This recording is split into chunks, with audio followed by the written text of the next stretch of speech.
morning and welcome back to Tarot Tats and Tea. As you can see, I've changed my room around, and unfortunately I didn't consider the fact that when I changed my room around, my desk, the desk that I am now using, I've changed my table out and everything, is facing the window. Well, it's got its back to the window.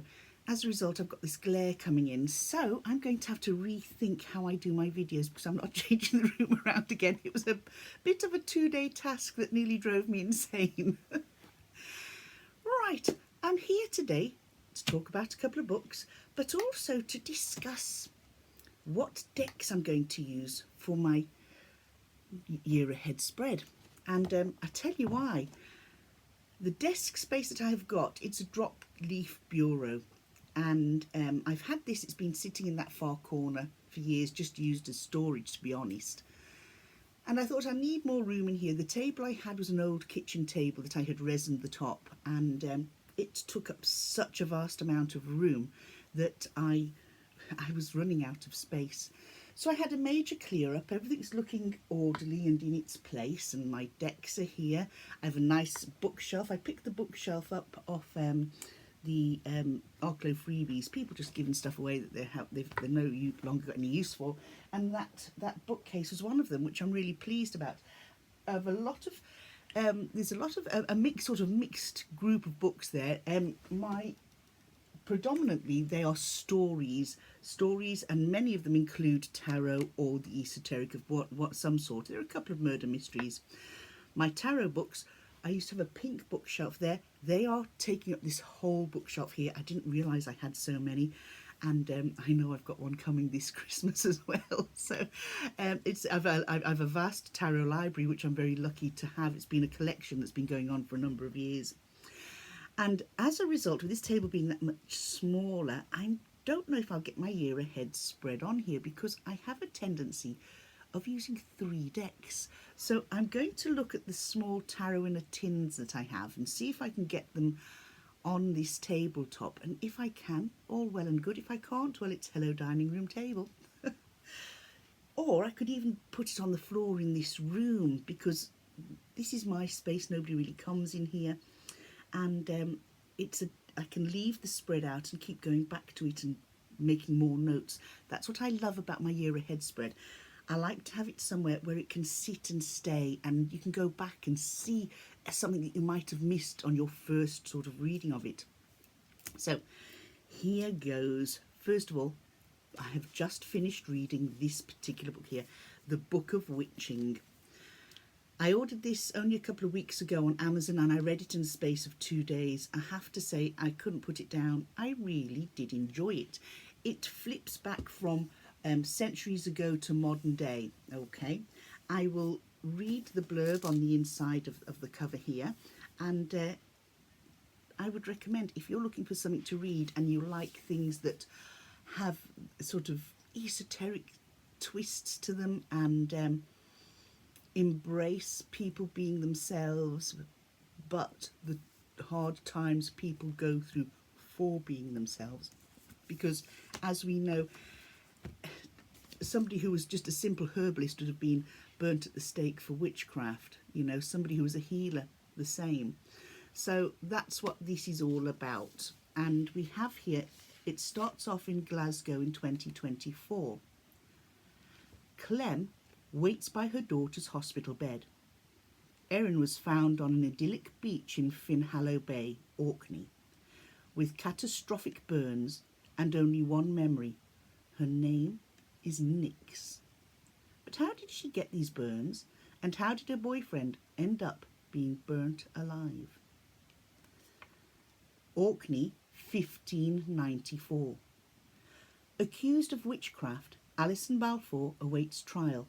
The punishment, to be burnt alive. Separated by 400 years but bound by the Book of Witching, 2 women stand imperiled. Can they unlock a centuries-old mystery? And will Finhallow Bay give up its secrets before somebody else dies? So this book was written by C.J. Cook. As you know, as you probably could tell from the last few books I've read, I'm very drawn to these sort of blingy, beautiful, come and buy me covers.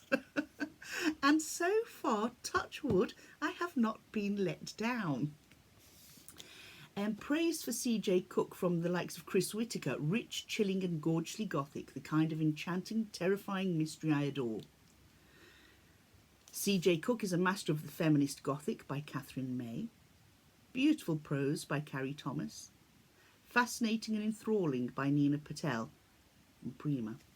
Seething with gothic menace by Caroline Lee. A flawless read by Elizabeth Lee. Wonderful, atmospheric and compelling by Rosamund Lupton. So this is The Book of Witching by C.J. Cook. It's 400 years separate them, one book binds them. Chilling and beautifully written, C.J. Cook's finest novel yet, by Amelia Hart. She has also written The Lighthouse Witches. I haven't actually seen that, but that is going down on my to-be-read list. So that is the book, okay? And I highly recommend it. I love it. And it's going onto my shelf to join all my other blingy covered books. The next book I'm looking at starting, this one is one that I'm going to start this evening. Look at the gorgeousness of this. Okay, again, it's the cover that drew me. I don't always, I'm not that shallow. I do go for many other books, but recently authors are going for this look, and it really makes a reading an enjoyable task. I just love the look of a good book sleeve. That's just a quirk of mine. So this is The Puzzlewood. This is written by Rosie Andrews, and she's the best-selling author of The Levithian. It's published by Raven Books. A richly layered gothic mystery with delicious undertones of menace throughout, and that was by Susan Stokes Chapman. I've recently read a book by Susan Stokes Chapman. Was it Finhallow? Fine Shade, I'm not sure. I can't remember. Oh, but let's have a look at the blurb on the back. A thrilling book. Oh, these are the reviews, and this one is by Amelia Hart, author of Wayward. That was great. I loved that book. A thrilling trick mirror of a novel, full of twists and turns, myth and menace. Brilliant. This is written by Leanne Dilsworth, author of Theatre of Marvels. The skillfully woven threads of this tale reveal a dark and stunning tapestry. Rosie Andrews has crafted an enthralling, original and deeply satisfying read. I loved it. And this is by Laura Shepperston, author of The Heroines. A beguiling mystery, a mythical tale of a forest and a fantastic gothic romance all rolled into one. Its intriguing secrets and complex characters kept me guessing to the very last page. And on the inside, the blurb, we have something is stirring. Miss Catherine Simmons feels apprehensive when she arrives to take up a position as the governess at remote Loxley Abbey in the foothills of the Black Mountains where England bleeds into Wales. It's not the echoing, near-empty house with its skeleton staff that frightens her, nor the ancient woods that surround the abbey, or even the dogs that the owner, Sir Roland, encourages to stalk the grounds, baying for blood. It is Catherine herself who fears scrutiny, her every identity fraudulent. She is travelling in disguise to investigate the fate of the last governess of the house, who took her own life out in the woods. For that governess was Catherine's own sister, Emily, who until now Catherine had believed to have died many years before when they were children. Wow, that sounds like it's going to be quite a good read. Oh, and I've actually got a signed by the author copy, which is really brilliant.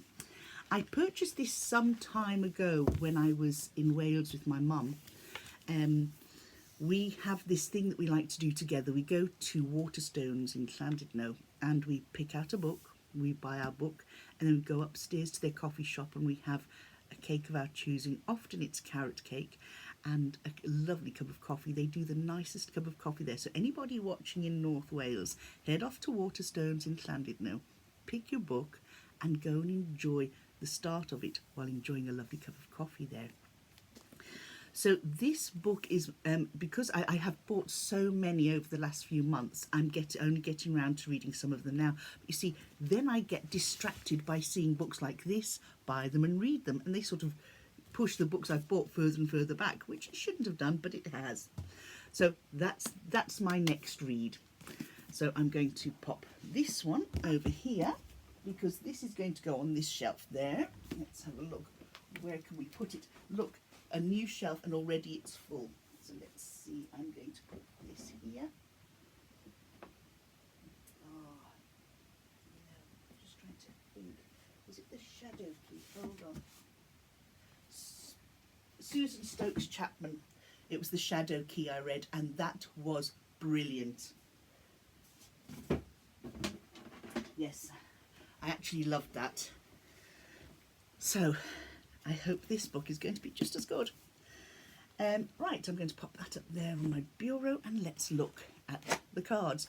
Now, this is a little box I just picked up in the works in Gorey here in Ireland, and I just decorated it a bit gaudily, but it's decorated by me just as something to do on a rainy afternoon. Within this box I have my small tarot in a tins. Now, I definitely use the Morgan Greer. I don't know about the Wild Unknown for my year ahead. There's the Zilich and the Tarot Maria Celia. Tarot Maria Celia, which I think, if I'm not mistaken, it's a...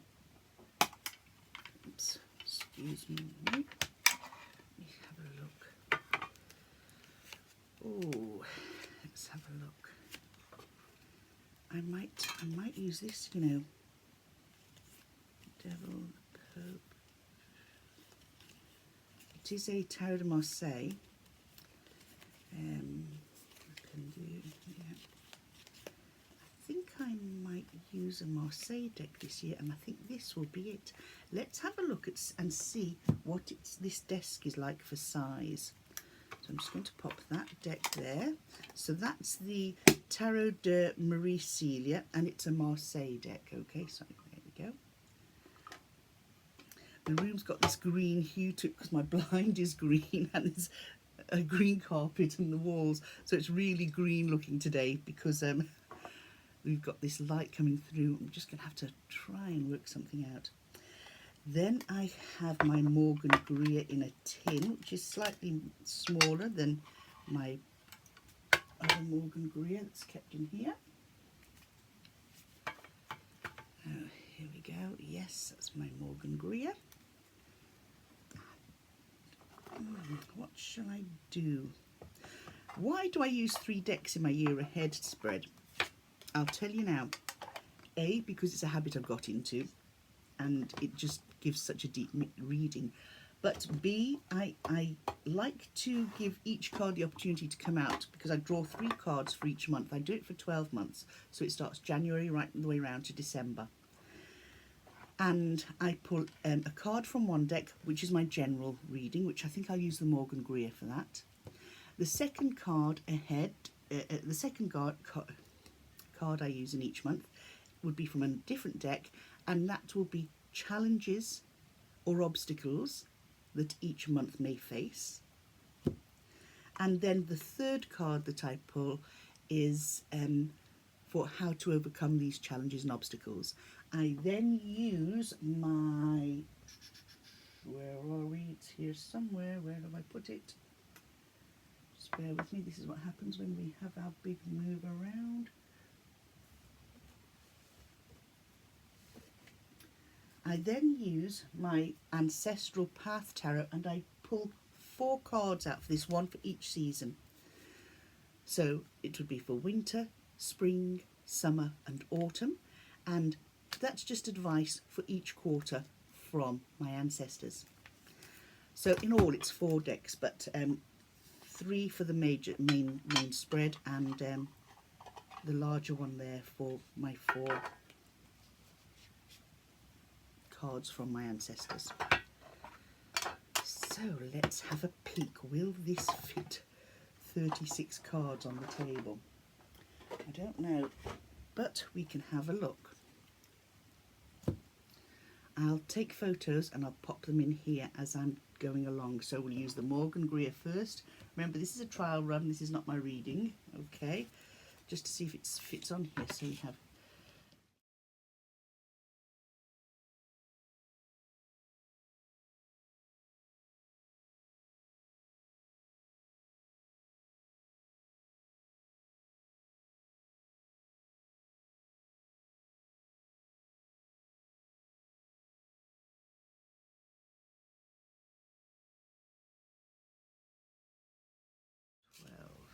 oh, it will fit on here. Well, we've got 12 cards on here, so let's have a look.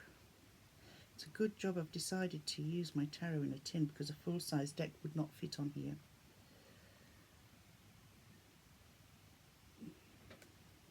Just like them. I'm a little bit OCD, I just like them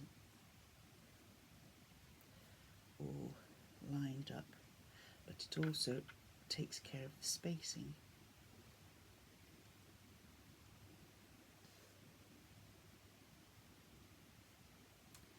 Yeah, I think I have it there. So we'll try the card for the hurdle, the general reading. So that's number 12. This will go to number 1.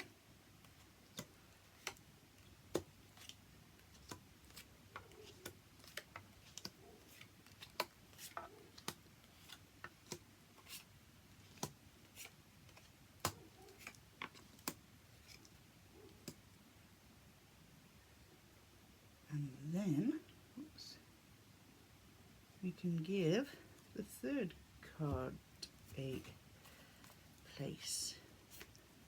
See, none of these have been shuffled. I'm just setting out for size.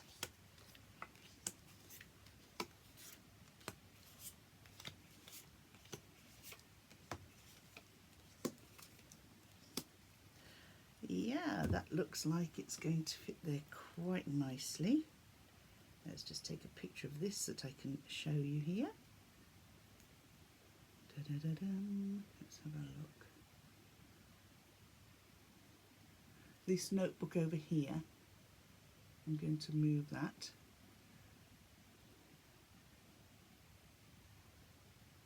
And the keyboard. I think that might do, you know. And let's have a look here. We want 4 cards. Will I put them in the middle? Because they're too big to put in the middle. I might just run them down the side. Or I could even spread this out a little bit more. This is looking pretty good. That's the base that I want. So my 4 ancestral path cards I can pull and just pop them in the centre there, in the pile. Yep, looks like that's going to work. Should we have a sneak peek and see what we got for January? This is not the reading. Remember, it wasn't shuffled or anything else. Oh, 10 of Wands. Oh, no, sorry, 10 of Swords and 3 of Swords. No, no, no, we don't want that. So these are the cards. Look, see, so what you would get. So let's just take a quick peek at January. You get the 3 cards. Okay, so it's in a circle. And you've got at 1 o'clock, January, February, March, April, May, June, July, August, September, October, November, December, and December's at number 12, at 12 on o'clock. So my general card would have been the Morgan Greer High Priestess. My hurdles card was the 10 of Swords, okay, the 10 of Swords, which is carrying, which is sort of feeling very low. And how do I get over it? The 3 of Swords, dealing with emotions, dealing with pain and hurt. Wow, thank God this is a trial run. That's all I can say. Hadn't shuffled or anything. So what would we have for February? We've got our our King of Rods for the general reading.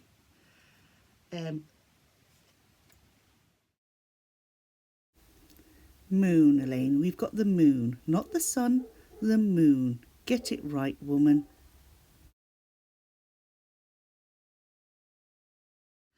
And then we've got the Son of Swords. Communication. Okay, for our how we overcome the hurdle. So that's it. It fits here nicely, and it's something that I am preparing to do. I think these 3 decks are going to be the decks to use. Changes, the Star, and the Three of Wands. Very interesting. So folks, we now know it fits. I know what decks I'm going to use. I think I'm going to stick with these decks. Yes, I think I am. I might have to use my my Wild Unknown a little bit more because I don't use it enough to be 100% at reading it. I love it, but it's not one that I would use on a regular basis. So what I'm going to do is take my full-size deck of it out, which is here somewhere, and I've changed everything around, so I've lost where everything is. And once I've done that, and I will use this for my year ahead, because it's a deck that I really do want to use a lot more of. I do like this Marseille deck that I have here. It's beautiful. The colours are beautiful. I love the fact that the cards are made to look aged. So you can see on the back the stains on the back. And there you go. And then my Marseille. Not my Marseille, my Morgan Greer. This is one of my faves. I really do like my Morgan Greer deck. This one has been unused to date because I always use my older one, which I keep in this box over here. So that is that. My Wild Unknown goes in here. I like these tarot in a tin. I never used to like them, you know. No, my tarot in a tin. I never used to really like tarot in the tin, but I decided to sort of venture down that path because the one thing I don't like doing is saying, oh, I don't like this and I don't like that, without actually having tried it. Well, what happens? I bought one and I now have 1, 2, 3, 4. And I also have this little mini CS tarot here, which I love. I need to find a small tin for that. I don't want to put it in a large tin and have it banging around the place.